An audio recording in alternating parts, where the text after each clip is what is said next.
This week we are live with comic book artist Jeff Edwards and comic book writer Cullen Bunn. Welcome to the Infinite Taylorverse.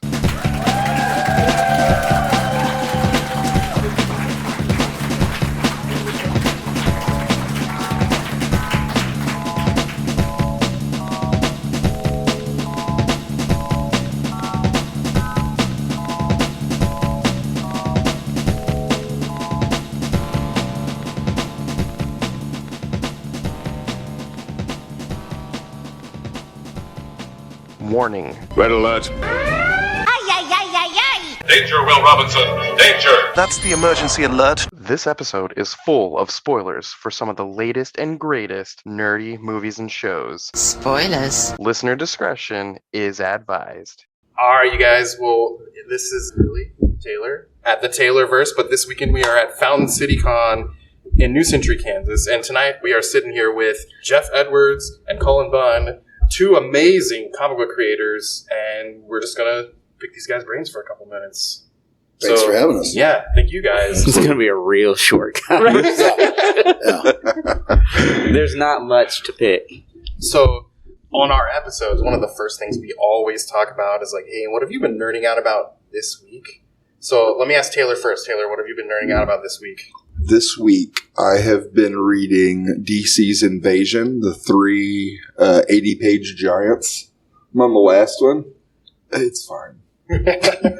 That doesn't sound like a nerd out. Here's the thing: is like for me, it's been really like fun to like read and look at like the way it's all drawn and written up and everything. But like as a story, it's not wonderful. It's a lot of style over substance. But you always forget how much reading comic books are when they have the ads in. So when you get like an 80-page giant, you're just like, man, I think I could do this in parts. And so I'll put it by the toilet.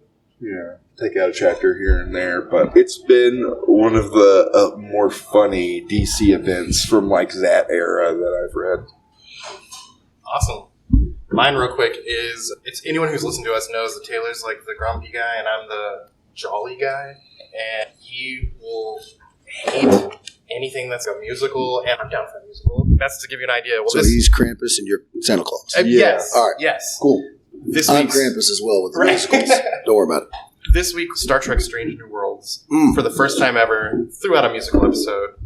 What? Cheesing the whole time. I loved it so much. So I've heard nothing but good things Yes. about it. I haven't watched it because I'm a little behind on that series, but I've heard nothing but good things about the musical episode. It was a lot of fun, and I feel like even some of my friends, I know you haven't watched it, but some of my friends who hate musicals thought just seeing Spock sing was worth it. So compare it to like, did you watch the Buffy musical back I've in the watched day? Buffy, and people are comparing it to that. Okay, because that was a great episode of the show. Yeah. So, all right. Yes. It's good to know. Don't look at me. I bow out of anything musical. Right. That's Do me too. you have the I just- same thing where it almost gives you anxiety because it's just like, just say it. Just say it. It's like, why are we having a conversation for 30 minutes of singing? Like, just Obviously, none of them have watched The Greatest Showman because and I still heartbreaking. No. Right. And No, I missed that one. I feel the same way about the Miserables though too. oh my gosh. Well, that one is miserable. Yeah, Yeah, oh my God. the Miserables. Yeah, I can't bring myself. All right, so for those of you listening, this is audio. You can't see us. Like I said earlier, we're with Jeff Edwards and Cullen Bunn. Jeff Edwards has done some amazing stuff like variants for Transformers, G.I. Joe, Star Wars, Usagi Yojimbo, like all this amazing Ninja Turtles, all this stuff. To give you an idea of who we're talking to, before we get into it, what have you been nerding out about this week, sir? Well, I managed to procure. So my favorite version of Spider-Man is Spider-Man 2099. I was one of those kids that picked up the first issue, read all the way through, and I don't know if everybody else is, but I just picked up the collected hardbound edition of it. I may have a couple of like threadbare pages, just flipping through it over and over again. It's such a beautiful collection. It's my first Marvel omnibus. I've never, I get hardcovers and everything, but I don't know. It was just I've read that through. I've had it for 3 days. I think I've read it through twice now. Just reading it over and over again. Isn't it so cool? Oh my gosh! Shock, yes. That was like the thing of the 2099 characters. It was just like every issue was like, this is so cool. Well, I mean, There were some misses, but there was some hits. But everything looked cool. Everything looked fantastic. Absolutely. Doom 2099, chef's kiss. Mm-hmm. Loved it. But they haven't done the omnibus yet. I'm getting it though. Yeah, it'll be sick. That's awesome. And then we also have Mr. Cullen Bunn here. And sometime last year, we've talked to Cullen a little bit. And Cullen might remember, I'm the guy who works at high school. I'm a teacher. And someone donated a mountain of graphic novels to our school. And for some reason, the principal didn't want to pass out to these kids Deadpool. So he gave me these boxes full of Deadpool books. And they happen to be written by Cullen. Yeah. And we were giving them away as prizes at a recent convention, and we have a few books that we're giving out here. Oh yeah, someone brought one up to me today, and I was like, "Oh, that guy's here." They're here again. What? Yeah. But Cullen's done all kinds of amazing stuff, including Deadpool, Magneto, Uncanny X-Men, Sinestro, Venom, all this awesome stuff. Before we get into that, what have you been nerding out about this week, sir? Okay, so I recently had someone come in and organize all my comic books, and I had about 20 short boxes that was stuff I didn't want, and I had someone who come in and wanted to buy it. So I got to clean it out of the closet, and as I was cleaning those 20 boxes out of the closet to sell to this guy, I found all my old vintage D&D stuff. And I started digging into it and organizing it and cataloging it. And I have a pretty impressive collection of old D&D stuff because I loved Dungeons & Dragons when I was a kid and just role-playing games in general. And I decided then and there I'm going to sell all my comic books. And I don't collect comics anymore. I'm just a vintage D&D collector. I still love comics. Nothing against comics, but I got to draw a line. I can't collect everything, right? Yeah. So I'm like, I'm not going to sell all my comics, but I'm only going to keep the stuff I genuinely love. And I walked around this convention, and that's all I'm looking for is vintage D&D. And it's a little sad. I'm like, I used to dig through these comic boxes, but no, I collect D&D now. I don't. I've been really nerding out. Wait, did you say nerding out or geeking out? I've been nerding out. I've been nerding out over Dungeons and Dragons. Can we get a definition of the difference between the two? I think we know. Know. Over Dungeons and Dragons, and just old role playing games, classic. The old stuff. I still love. Look, I don't want anybody to hear this and say, "Oh, Cullen Bunn's one of those comic book writers who doesn't like comics anymore." That's not what I'm saying. I just don't want to go out and hunt for old comics anymore. And it's like you said, you can't collect everything. You're going to run out of room at some point. Yeah, I'm going to pare down my collection I'm going to get rid of I'm thinking 75% of what I still have in comics. Because a lot of it I just don't care about. Yeah. I'm never going to read it again. Mm-hmm. And I'm just going to keep the stuff I really love, and that's what I'll focus on in comics, and then I'm going to collect old D&D. That's awesome. Well, when they set this up for us to have this talk, they wanted us to ask you guys, working in this world, kind of your thoughts about what it's like approaching existing licensed properties. What is it like the next fingerprint on these worlds? Which one is more strict than others? Right. So, I guess if you want to start with Jeff over here, what's it been like? Drawing these beloved figures. There's been ups and downs. I mean, one of the first ones that I really wanted to get a hold of was a crossover between Batman and Max with DC, and we went through the entire process of first we had to do all the layouts and everything because they wanted to make sure that you were going to keep in the spirit of both the characters. I adore both the characters, so I wasn't going to do anything close to I wasn't going to do anything wild with them, but then you start talking with different people that represent these IPs. Sam Keith's whole estate. They were like, "Well, this needs to be changed. Okay, I'll change that. That needs to be changed. Okay, I'll change that." And then eventually, you get to this place where time either becomes a real factor or it just dies. You just don't hear anything back. So that can be a bit challenging because you don't know where to go with that. Now, the other side of the coin is a lot of the properties that we have been working with has been through IDW, and they have been amazing. Super good with the communication, super good with who was it? So it was Stan Sakai. Yeah, his estate. Oh my gosh. So sweet, so amazing to work with. And for me, I was just at a con last week for 4 days screaming, so my voice is still hoarse.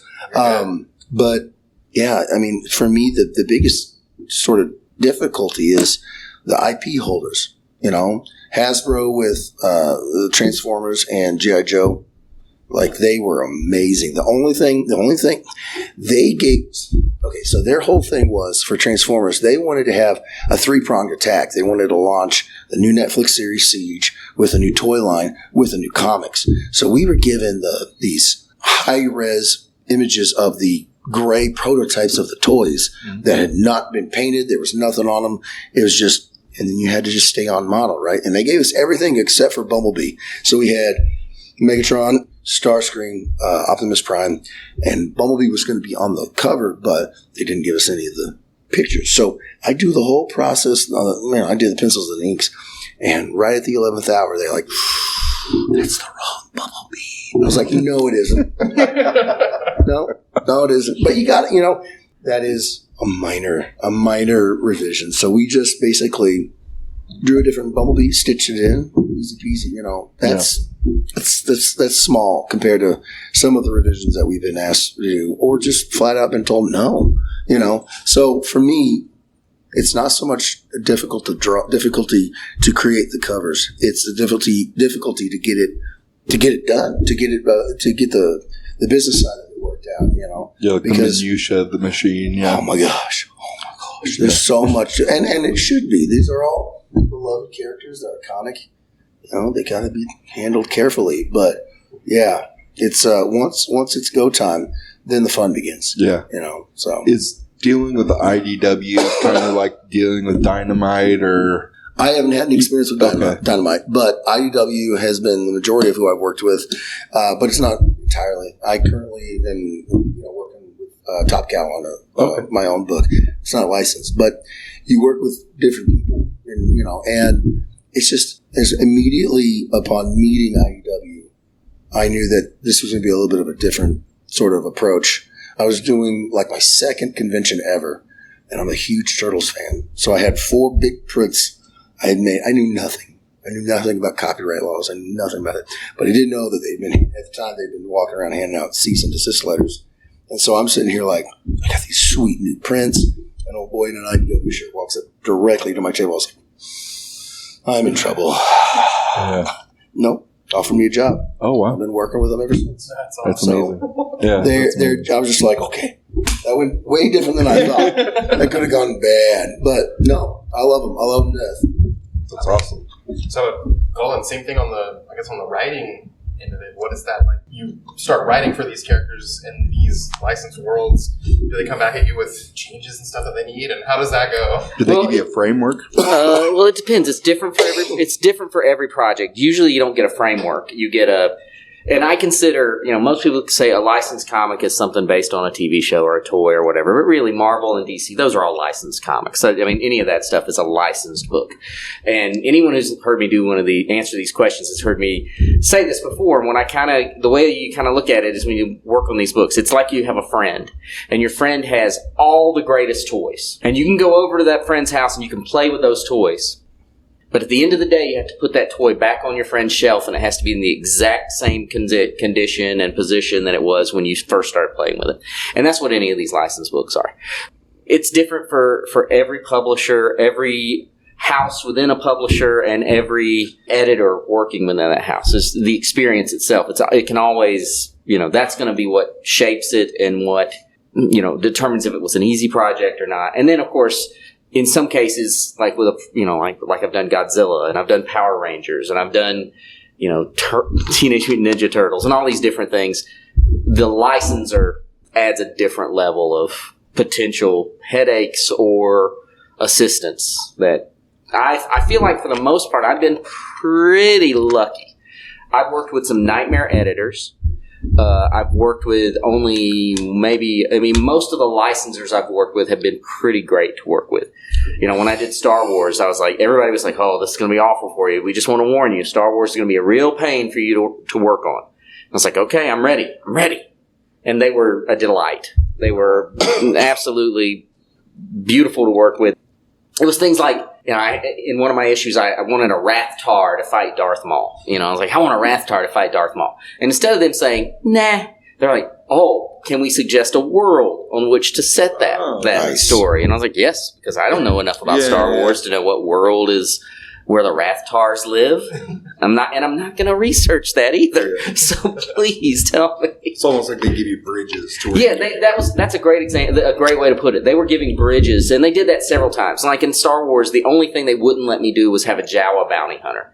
I've wanted to have a Jawa bounty hunter since I was a child. I was like, I want to tell stories. And they're like, we just have too many characters from Tatooine. So no Jawas. I was like, all right, that's fair. That's interesting that would be the reason. That was the bridge. That was the bridge. And sometimes the notes are dumb. Like one of the first things I did for DC was a Batman Superman story, and it was like a post-apocalyptic future. And Batman, and in the script I wrote, Batman has a 5 o'clock shadow, and the note I got back was Batman always shaves. And I thought it was a joke. I was like, and they're like, no. Batman is always clean shaven. It's funny because now Superman with beards and stuff like that. So it's just funny that those are the hills they're willing to die on. I'm always surprised by that kind of thing, and the stuff they will let me get away with, and the stuff they won't let me get away with. Right, it's a unique sword for sure. And almost everything that I work on when it's that kind of book, I'm like, I set out at the beginning. Let's see if I can break this and see if I want to see how far I can go where they won't let me do something. And there's always things, you can't do that. Don't do that. Please don't do that. Yeah. Don't make this Carnage book so violent. Yeah. That kind of, those are kind of the notes you get sometimes. Yeah, it's like a dry mouth, just that. Yeah. But it's, like I said, it's fun. I mean, these are characters for the most, I can't say I love all of them. I definitely taken projects that I knew nothing about the character, but I'm like, that sounds kind of interesting. I'll do that. Or my son likes those characters. I'll do something because I think my son might be impressed. That's cool. He never is. That's awesome. What is your favorite character that has been thrown at you that was surprisingly fun to write? There's a lot. I hated Deadpool with a passion when I was but at the time I was breaking in at Marvel. Deadpool is what they tested writers on, was 8-page Deadpool stories is what you got. So I did a couple of those. I was like, he's still stupid. I don't like Deadpool. Yeah. And then they called me and said, would you do a book called Deadpool Kills the Marvel Universe? And that's what you said. Do they give you guidelines? Not usually, but they could. They often say, we want to do a book called this. What would you do with it? They give you a title. And I wrote that, and I was like, Deadpool's not so stupid. It actually can be kind of fun because I can do whatever I want. Yeah. And then so Deadpool, I really enjoy writing. I wrote a lot of Deadpool over the years, but at the beginning, I did not think I was going to like writing Deadpool. That's interesting. So, I was talking about Deadpool with somebody else because I kind of feel the same way. I'm just like, you're kind of obnoxious in a book, which is like the other characters are supposed to feel the same way. Right. One thing I never understood, though, my first introduction to him was an Avengers annual where it was him fighting. It was Black Knight's nemesis at the time, but he wasn't funny in it. It was just him. He just talked a lot. Mm-hmm. So it was like such a big change from when the Secret Invasion revamp of that character came out, and he was just goofy. Well, he started, it was whatever other writer took it at the time and took it in a really camp, funny way, kind of set the tone for Deadpool. Yeah. And that was what, a lot of people really want. That's the Deadpool people want. I don't write that Deadpool. He's a little more serious. He's still stupid and funny, but he's a little more serious than he was in some of those books. But that's what I like about it is you can do just about anything with it. I mean, Deadpool Kills the Marvel Universe, at the end of the day, is not a funny book. No. It's vicious and mean, and the Deadpool in it is kind of scary. But he still cracks a joke every now and again. Yeah. Did they consult you on the newest movie? I don't get consulted on this. No. I don't get consulted on this. Well, Jeff, similar question for you. Have you had any projects thrown at you to draw that at first you're like, okay, I'll draw it, but then you wind up thinking, like, man, this was awesome? Well, projects that I was asked to draw I didn't know anything about that turned out to be awesome. You guys are going to think that this is a bit, but it's not. I did a book called Warlock 5 that was written by Cullen. And he is a veritable font of knowledge about the original run. It was an Aircell comic back in the 90s. I knew butkus about it. No idea. And then the publisher as well as Cullen were like, think of any trope you want. It's in there. Androids and robots, it's in there. Zombies, it's in there. Magic and knights and dragons, it's in there. I was like, well, this will be fun. and it could not have been more enjoyable. I had an absolute blast doing it. And yeah, I mean, it's pretty strange for me to be presented with something that I wasn't aware of because I actively go looking. Yeah. And I kind of get choosy. And this was one of those times where I was just at a show, a local show, and local publisher was just like, "Hey, do you want to work with us?" I was like, "What do you got?" "Well, we got this book. It's written by Cullen Bunn and a co-writer named Jimmy Z. Johnson." I was like, "Well, that's a good start. What's it about?" And then they tell me, and I'm just like, "Yeah, I don't know anything about this book, but let me get on board." And that would probably be the first one that comes to mind where I knew absolutely nothing about the characters, and I freaking love drawing them now. Love it. Oh my gosh. Because part of it was we kind of went into a soft revamp of the characters and the design. Some of them just modernized. Like one character was this real 80s punk chick, and then we were like, well, if she's super anti-establishment, that's what that kind of vibe was at the time. What would it look like now? So I gave her full sleeves of tattoos and kept the mohawk, but just kind of a little bit of a different update for what we would see in the world today. And they were like, go for it. Cullen was like, go for it. Don't touch Sinestro. Don't touch this. I was like, okay. I was like, all right, well, you got your favorites. I can tell. I don't know anything. So it was, and then they ended up sending me, I'm pretty sure they sent me a PDF of the entire run. And I just read it all. And I was just like, well, I can see why people would like it. Yeah. It was awesome. So it sounds like you guys kind of underhand softball pitched that in, but no, that's legit. That's legit. The first thing that came to my mind was, I knew nothing about Warlock 5. I do have a Godzilla question for you. Oh. Favorite kaiju to draw? I asked Buster this too because he couldn't give me an answer. He just kept talking through it. I would say probably King Ghidorah. But which version? I can't remember the name. It was the most recent 3D animated one on Netflix. I just saw it, and I love the way they put him together. It would either be that one. I do like. Does Mechagodzilla count as a kaiju? Okay, well he's not alive. Technically, yeah. I love doing Transformers and doing these mechs. I freaking love drawing them. They're hard. Yeah. They're really hard. But that's part of the fun is the challenge. And so, those two came first. Yeah. That's awesome. Taylor's obsessed with kaiju and the kaiju world. Yeah, that's awesome. There's something about when I was little, just seeing two rubber-suited things beating the crap out of each other. Rubber-suited things turned into horrible but amazing men in Zords and all this stuff. And it all just kind of bled from one into the next, into the next, and the next. Then I find myself watching Pacific Rim and losing my mind. Yeah. And then just on and on and on. Shin Godzilla, on and on. Last year at another local show, while I'm up working on commissions, I'm at the in-laws' house and they got the TV on in the basement where I'm working. I just put on a whole Godzilla marathon. That's what I listen to while I'm drawing. And suddenly all these characters start looking real evil, real monstrous. I'm like, wow, it does come out through the art. That's amazing. Yeah. I know, but I'd say King Ghidorah, Mechagodzilla. That's awesome. That's awesome. Well, I guess one kind of last question here before we wrap things up. For both of you guys, thinking of these licensed worlds, these licensed properties, do either of you have, just as a fan and enjoyer of this type of entertainment, do you have a dream thing you would just love to write for or draw for that you haven't had the opportunity to?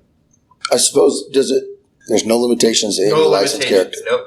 Oh boy, that's going to take a minute for me because I got a lot. So I feel like I would love to see a ROM drawn by you. I've already drawn. I did it as a commission, and when I got done with doing the commission, I was just like, I would love to do this full time. Yeah, he's such a weird looking character. He's awesome. There's too many to name. Let me think. I need a moment. I genuinely need a moment. Cullen, if you got one, go ahead. Well, I mean, it's tough. There's a lot of them. I mean, I feel like I've been lucky that I've written stories in a lot of those universes. I feel like I did Micronauts because I chased it, but I wasn't happy with what I did. So I'd love to reboot Micronauts again. Not long ago on my website, and I can't remember the list now, I did like here are the 10 or 15 horror movies that I think I could turn into a comic book series, and I'd love to do any of those. And I know Phantasm is up there, up there towards the top, and Fright Night, which I know there's a comic coming out, which is great, but I still want to do one. I want to do my version of it, and there's so I make those dream lists sometimes. So there's it's probably some horror movie. Like I said, Phantasm ranks pretty high, and I have pursued that one without success. I saw that movie for the first time like 3 years ago. I've been doing this movie night for about almost 10 years, and I have like a couple thousand DVDs, and so we've been going through them once a week, and that one came up and I saw it. I was like, I don't understand why I didn't see this before. I would have loved this as a young kid. It's a weird one, and I liked Phantasm Part 2 is my favorite of the series. Okay. It was the more commercial of the series, and they replaced the actor who played the lead, little kid lead. They replaced him with this actor named James LaGrosse. I think he was I like him in that role, even though they switched back to the original actor when the studios stopped having a big say in it. But a few years back, they shot a pilot for the Six Gun, my comic, The Six Gun. They did an adaptation. They shot a pilot. And James LaGrosse was playing one of the characters. Oh, wow. And I remember when we went to the set, and it was in this old ghost town, and we went into the saloon, and there's James LaGrosse dressed as my favorite character from the comic I think is my favorite comic I've ever written. And he's from my favorite Phantasm movie, and he's standing there. And I told my partner, Brian Hurt, the illustrator of Six Gun, I said, I don't want to mention Phantasm 2, because I didn't know if maybe it was a bad experience for him, because he wasn't continuing on to play so I said, just please don't mention Phantasm 2. I know I love it, but don't mention it to him. And he's like, all right, I won't. And we go over to meet James. And they're like, hey, James, I'm Cullen. And Brian goes, you know what movie this guy loves? He loves Phantasm too. I'm like, oh. And James goes, ha! And he claps him on the back and he goes, I always liked that movie. I always thought it was phantasmagorical. Nice. And I was like... And then I was like, man, James LaGrosse and I are probably best friends. I'm not sure. Yeah. Because then we started talking about cowboy movies and toys we collected as kids, because he's around my age. And we were like, it's like, James LaGrosse and I are buddies. That's awesome. But yeah, that's Phantasm is probably the number one. That is amazing. I would, after a little bit of thought, one of my comics is my favorite storytelling medium, but right there at a close second, and has been since the early 90s, late 80s, is video games. And one of my favorite video games, I'm sure that they've done a comic. I haven't read it, but if they haven't, somebody needs to get a hold of me. It's called Legacy of Kain. There's a pretty amazing storyline. You could basically pick any of the characters. My favorite, I was introduced to it through, so you had Legacy of Kain, and then you had a branching storyline, and it's about, I would say it's about halfway through the life of these vampires. And you follow the character called Raziel, and his storyline is called the Soul Reaver. And I'd probably give my left pinky to be able to draw the Soul Reaver comic. So one of the earliest tests I ever did when I first got done with school and I started professional work, I wanted to make connections with inkers. And I was spending like 30, 40 hours on a piece at the time because I didn't know this thing called deadlines. Mm-hmm. And I sent it off to one of my earliest collaborations. And it was Raziel atop just one of these beautiful pillars, these statues. And the inker I was working with at the time, he made my little dream come true. And so, yeah, I would say basically, yeah, you guys can't see it because it's not video, but I'd give this little guy right here to be able to do that. It was, you seem to perk up and you're not as familiar. I'm not a big gamer. It's nothing against it. So the storyline is real simple. You have this king, emperor. He's more of a tyrant. His name is Kain. He had this entire storyline called the Blood Omen storyline, Legacy of Kain and then Blood Omen. And by the time Raziel meets him, Raziel is one of the 7 lieutenants that he is working with him as his vampire lieutenants. And they evolve, but they don't evolve slowly. They go into a heightened time phase of metamorphosis. And when they come out of it, they have new gifts. They become less human. They don't have 4 fingers. They have 2 giant claws and a big thumb and all these anatomical changes. Well, Raziel developed wings. You're not supposed to develop past the leader. Kane, whose face is all different and everything, and he's supposed to go first. Raziel didn't. And nobody has control of this, by the way. It wasn't like he planned on it. But he comes out and he presents wings, and Kane doesn't take kindly to it. He rips the bony structure out, leaving nothing but the tattered, leather, and then casts him into an abyss of water, which burns like acid. It eats away his flesh over many, many, many centuries. But to him, it's a lifetime of agony, and he's brought back to a life such as it is by an elder god who's responsible for feeding this wheel of souls. And he gives him the power to go from the corporeal realm to the material realm to retake his retribution on his master, who turned out to, I won't spoilers, but turns out that it wasn't exactly Kane who was entirely the enemy. It goes on. The enemy was inside all of us all along. It's very metal. It is hardcore. Yeah, I very much. Yeah, I said my left pinky. I'd give my left pinky to be able to draw that. Just take it right off right now. That's awesome. Well, both of you guys, thanks so much for joining us today. Before we leave, I always like to give anyone who comes on here a chance to plug themselves, plug anything. Where can folks find you on social media, online, look at your work, maybe purchase some things? Where can they find you guys? So, who knows about social media anymore? But I have a website, cullenbunn.com, where I put a lot of content and stuff that you can follow for free, and you can get to all my store and everything else from there. I do a weekly newsletter that is full of amazing information that you should subscribe to because it's free and it's awesome. And then if you do, I have a Patreon. Again, it's Cullen Bunn at Patreon. And I have that I post scripts and free comics and behind the scenes stuff and just a ton of other information on that as well. Beautiful. You can find me, if you're into social media, you can find me at Instagram, Facebook, and YouTube at Jeffrey Edwards Illustration, all one word, no capitals. My website is jeffreyedwardsillustration.com. I have a mailing list, but I don't do it weekly. Cullen's way better about it than I do. I only just important stuff I send out, So you just go to the homepage, and there's at the bottom is a place to sign up. Hit your email in there. Make sure you're ready because my website will send you a confirmation email.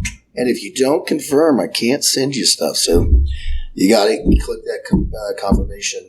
Outside of that, I'm on Twitter. My Twitter is admittedly pretty anemic. It is capital J, capital E, 658. And then probably the best and most active place I am is the fan page on Facebook. Lovely, lovely fans. They're more like family than fans. They really are. But they've named themselves, my name is Jeff Edwards. They've named themselves the Ed Weirdos. Nice. And so, yeah, they designed this. Sure, you guys can't see because it's not video. But, yeah, so I would say the official Ed Weirdos fan page on Facebook is sort of the central hub. 1 or 2 Saturdays a month I try, if I'm not jam-packed with cons. I try to live stream as well. Sometimes we'll do a tutorial. Sometimes we'll just draw along. Sometimes I'm working on commissions. Sometimes I'm not. I sometimes give away art to people in the chat randomly. So it's family friendly. We got a lot of in the group. We got a lot of families and kids and everything, and they'll ask me to draw. How do you draw hands? Well, sit down. We're gonna do this. So it's probably the best way to find me. I'm just going to sign on to the Ed Weirdos page anonymously, and I want to just feed you questions like, how do you draw hands that have mutated into just 3 fingers? And I'm going to be sitting there Cullen, use. And then I'm going to draw Raziel, and then everything's going to stop, and then I'm going to, How do you draw this inner turmoil of a vampire's soul? I love it. I would totally do it. You joke, but when we first started doing this, one of the running gags was one of our chat folks, they would send, because my wife would read the chat, they would send her names of just things that anybody who's into art or art history, which we both are, should know. Like Jean-Michel Basquiat, she got it handed to her in written form and butchered it. Oh. It was biscuits and all this kind of stuff. They gave her the name. Anybody can say it. The name of Thor's hammer is Mjolnir. Yeah, no, it's not. It's Jill Noir. My wife murders this stuff, so you can do that. We will have a blast with it. Could you draw biscuits and gravy. What is it? Just like crowns with like gravy on them? We would have so much fun with it. So yeah, join the chat, have a good time. What did you pick up of mine recently? I was pencil inker for a new superhero comic. Top Cow. It's called Cypher. We won a Ringo. They just announced it at San Diego. Volume 2 is coming out in November. So yeah. Yeah, siphon's a cool word. Siphon is a cool word. And the video game, Siphon Filter. We can tie it all back to video games if we try. Yeah. That's awesome. Well, both of you guys, thanks so much for joining us. Thanks for having me. Thank you for having us. Our crowd out here, thanks for joining us. And as for us here at the Taylorverse, I've been Billy Taylor. And I'm Taylor Oxner. And come back next week, you guys. Same Taylor time, same Taylor channel. Bye. Bye.